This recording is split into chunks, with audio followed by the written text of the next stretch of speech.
Hello folks, Florentine Saint-Yves here. Welcome to this King's Throne video, part 5 and final episode of the How to Correctly Build Heroes series. In this last part, we will cover the remaining ways to beef up your heroes, Maiden bonding, Beast bonding and equipment. Those last two ways are fairly straightforward, but Maiden bonding is quite important and actually grows even more as your heroes become stronger and stronger. So let's jump right into it. Maidens are crucial in this game, and are probably the main reason why you downloaded and played King's Throne in the first place. Don't you lie to me, we all know the truth, and we all have been there. But by now, you have realized that this game is not about hot chicks, but about building a strong kingdom. And as a matter of fact, those girls can't be neglected. Maidens all work the same way, each of them is linked to a specific hero and will contribute to improve their hero's attributes, thanks to 6 bonds they have. The first 2 will grant a flat attribute bonus to 1 or 2 types, either military, fortune, provision, inspiration or all around. They become available when the Maiden intimacy reaches 10 and 20. These 2 bonds have a 100 level to work with, and will become maxed after that. The last 4 will yield a percentage bonus for each attribute, starting at 0.5% and growing 0.5% by 0.5%. These links are unlocked when the Maiden intimacy reach 50, 100, 150 and 200. These 4 bonds have 200 levels, and thus will become maxed when reaching 100% bonus. The first task you need to tackle is to unlock those bonds, by improving your intimacy with each maiden. In order to do so, the game offers different items or alternate ways. I won't go into details here. The main road you will take is using precious necklaces and priceless earrings which grant 1 or 2 intimacy to the maiden of your choice. Note that when reaching 200 intimacy with a maiden, it will serve you little to increase it further, except for unlocking naughty skins and get stronger kids.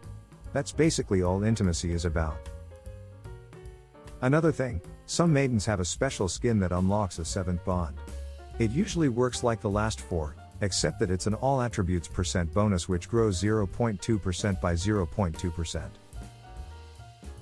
Now that all bonds are unlocked, you will need to work on them. And for that, Maiden experience is required. You can gain Maiden experience by paying visit to a maiden, be it random or paid, and spend this experience to level up a bond. How does Maiden experience work? This is where charm comes into play. The higher the charm of a maiden is, the more experience each visit will grant. This is to counterbalance the fact that every time you level up a bond, the next level will ask for more experience. It starts easy on you, like 100 Maiden experience to boost a bond from 0.5% to 1%, but do you know how much experience you will need to get that bond from 99.5% to 100%? A little less than 22 millions. Yes, you heard me right. 22 millions. So if you don't boost your Maiden charm and let it at say 100 where each visit grants you 200 Maiden experience, I'll let you do the maths about how many visits you will need. Here is on screen how much experience you need to level up a percentage bond, as they are the hardest to work on. To get a bond maxed, you will need a total of approximately 1.148 billion experience. And yeah, there are 4 of them, so 5 billion for all 4.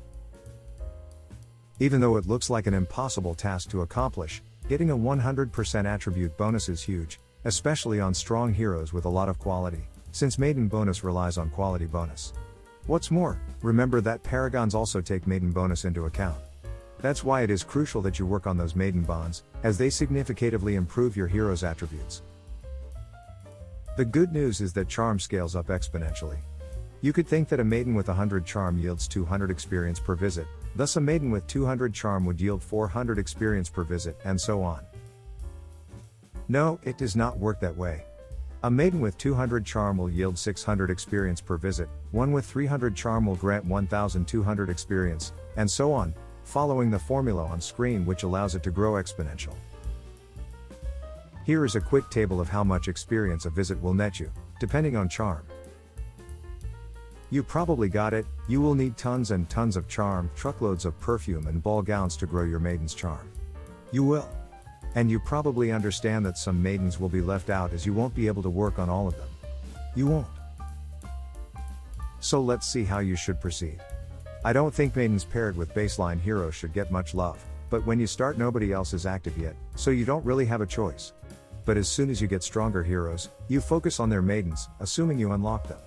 That's another advantage to build heroic maidens, as they are their own maiden. If it's a top-tier heroic maiden, dumping charm on her is never a bad attitude.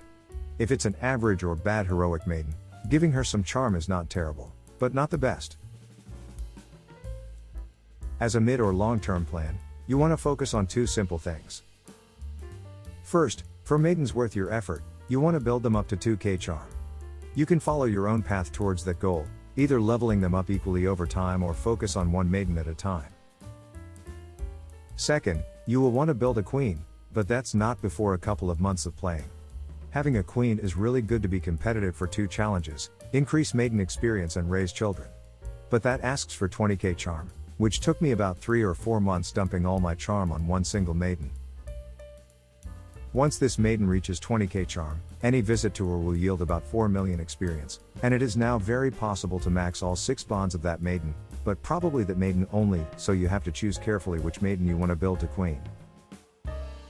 What kind of hero would benefit the most from having all his maiden bonds maxed out? An all-around hero with strong all-around paragons. No, not you, Sir Oliver.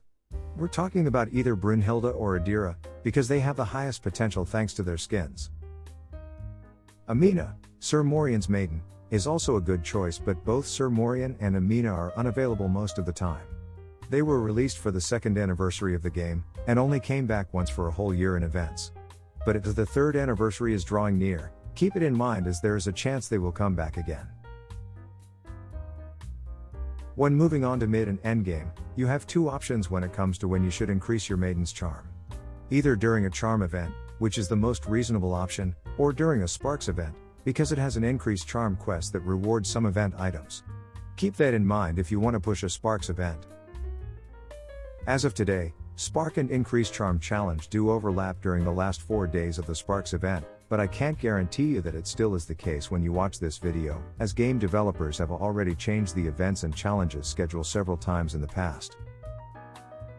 You should increase your maiden bonds only during an Increased Kingdom Power event, that much is pretty straightforward. Stacking up maiden experience is done during the rest of the month, when you daily visit your maidens. You also have to choose a good time when to unload your stamina drafts, and as of today both the Increase Maiden Experience Challenge and the Random Visit event from Sparks do overlap, so this is the best time by far. But remember that it could change. Also, don't forget to activate the Romantic Evening buff for an additional 3% maiden experience if you can afford to. A last note about stamina drafts: do not underestimate them. They become more and more valuable as you progress, are the best of all drafts, and trading your leftover event points for stamina drafts is something you will gladly do once your kingdom is built. I think this is all you need to know about maiden bonding. To sum up, you want to give a reasonable amount of charm to maidens linked with your strongest heroes, to start building up a queen after a couple of months of playing, to build maiden experience as much as possible during the month, and to increase bonds during a Raise Kingdom Power event. Moving on to beast bonding, this feature is not as deep as maiden bonding, so it should be quicker. Basically, you can obtain several beasts in the game that you can choose to bond with a hero to increase the hero attributes, depending on the level and the rarity of the beast. There are 3 beast rarities: blue for rare, purple for epic, and orange for legendary. It doesn't really matter to whom you attach rare and epic beasts, though they all have an attribute of choice, so you should bond them with heroes that share the same attribute of choice. Legendary beasts all have a hero of choice, and if you bond them with the correct hero, you will get a 30% beast attributes bonus. Here is the list of legendary beasts and their corresponding hero. There are diminishing returns on leveling up a beast past level 150, because the amount of food required becomes too important compared to the attribute gain. That's why the correct way to level up beasts is to keep all your legendary beasts close to the same level, and to equally level them. No need to push for a specific beast. Not much else to say about this feature, as it is not a very significant part of your kingdom power. I'll share a trick with you though. If you plan to raise your hero's quality during a quality event, unbind your beasts first. You will lose kingdom power, but the quality gain should compensate that, and your goal is to counterbalance the loss. After doing so, bind your beasts again on the next Raise Kingdom Power challenge. The uprise of kingdom power by doing so will count for the challenge. What you really did there is to stack the kingdom power gain you had for raising your quality during the quality challenge and unleash it during the kingdom power event. Pretty neat, huh? Finally, we have to cover equipment, a feature that was implemented a couple of months ago in the game. You basically gain equipment items by completing your daily kingdom expeditions, and those items can be given to your heroes to buff them up. Every 50 levels, you will need a certain amount of energy runes to unlock the next tier of 50 levels. From level 1 to 100, you only gain a flat attributes bonus, but beyond level 100 each level will grant one quality on top of that flat bonus. I will be quick about it, the problem of this feature is energy runes. You will collect nowhere near enough runes compared to equipment items, and this is a major roadblock. We used to get more runes during equipment events that popped twice ever since this feature release, but we haven't had one in months now, and as we have reached the end of Kingdom Expeditions on chapter 353, there is no current available way to get runes. Here is my piece of advice if you are not stuck with it yet, only give energy runes to your strongest all-around hero, and level him up as high as you can for all 4 kind of equipment. Spend the remaining equipment items to put everybody up to level 50, and forget about it until GOAT decides to finally bring an equipment challenge back. Again, upgrade your equipment during a Raise Kingdom Power event for maximum benefits. And that wraps up the 5th and final part of this series. You now know how important Maiden bonding is, and how insignificant beast bonding and equipment are. As this series is complete, expect different topics to be covered each week, so if you need something specific I haven't talked about yet, do not hesitate to reach me through comments. I hope you enjoyed watching this video, and if you did, please leave a positive comment or click on the like button. Thank you for watching, and I hopefully will see you around next time. Bye bye.